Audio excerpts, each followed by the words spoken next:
Hello, this is Tim here from Your Six Studios. Today in this video, I'm going to show you how to change your thumbnail or add a thumbnail to your YouTube videos on your phone.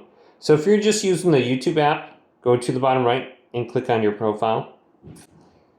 Then we can scroll on down and go to your videos.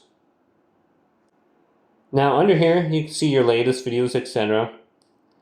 Let's go to the little three dots right here next to it. Go to edit. Now to add a thumbnail, you can see this little edit option in the top left. We can just click that. And this is where we can add a thumbnail. So we can choose one in the video. I guess they only give me two options, so not a whole lot. I don't know why this lady's on here. Oh, there we go. So we can go to custom thumbnail. And we can add one from my phone too if we have one on here.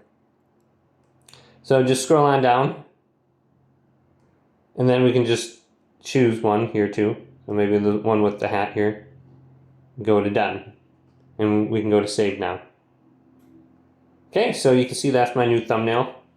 Hopefully this video did indeed help you out.